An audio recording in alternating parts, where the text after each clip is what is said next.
Chapter 1. Odo, the young German operating the radio, shook his head. "I'm sorry, Ambassador Nichols, but the signal has been lost." Sharon Nichols, displaced ambassador to Rome for the United States of Europe, edged so far forward that her ample figure began pushing into Odo's incongruously wiry back. "Did Colonel North confirm that he was moving to the extraction point as quickly as possible?" Odo shook his head again. "No, Ambassador. The frequency started becoming garbled before I could send those instructions. I shall try to raise Colonel North again." As the young miller's son from Rudolstadt set about this task, Sharon's husband and de facto chief of intelligence and security, Ruiz Sanchez de Cazador y Ortiz, placed a hand on her arm. "My love, there is no cause for alarm." Sharon turned toward him, eyes bright, the smooth curves of her very dark face creased by lines of worry. "We've lost contact with Colonel North, who's supposed to meet our team when it comes out of Giovanna.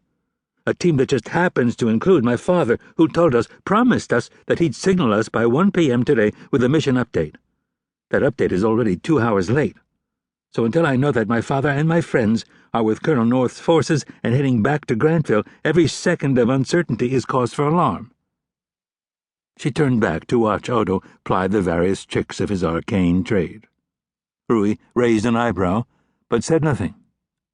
In the last few weeks during which he and Sharon had married, fled Rome, and secreted themselves in this obscure inn near Padua, Rui had learned that although his new wife had a fiery temperament, both in debate and in bed, she was not given to being testy. She was a large person in every regard: physiognomy, sympathy, forgiveness, and passion. There was nothing narrow about her. So whereas her rebuff of Rui's reassurance might have seemed snappish to others, he knew better. He not only had intimate knowledge of Sharon, but insight accrued through 3 prior marriages and almost 6 decades of living. No, Sharon Nichols was not being testy. She was racked by anxiety, exacerbated by the fact that she herself had agreed to send her father and friends into harm's way. Odo was shaking his head again. "Still no response, Dr. Nichols, and the noise around that frequency is not promising." "Did Colonel North say where he and his Hibernians were located?" "They weren't able to report their position, Ambassador. We spent most of our clear airtime trying to establish a mutually secure code."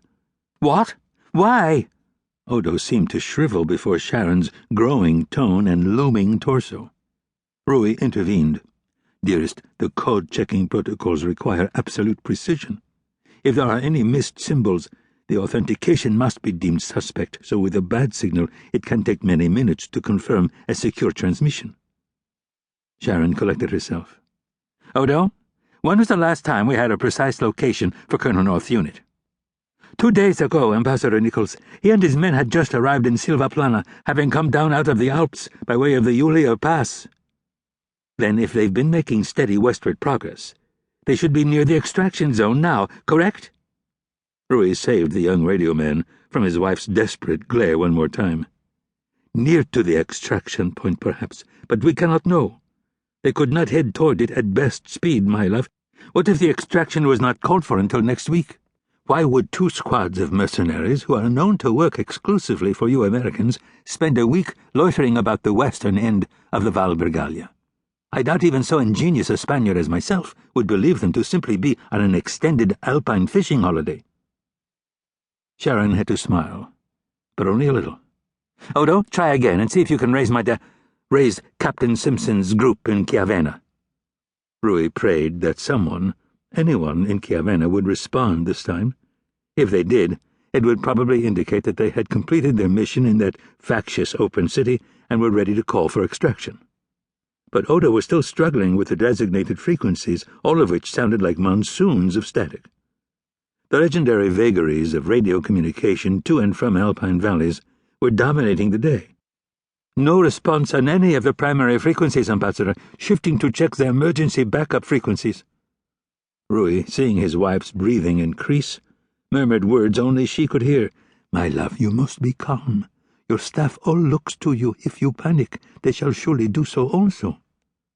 She closed her eyes. "I know, Rui, but it's my dad out there."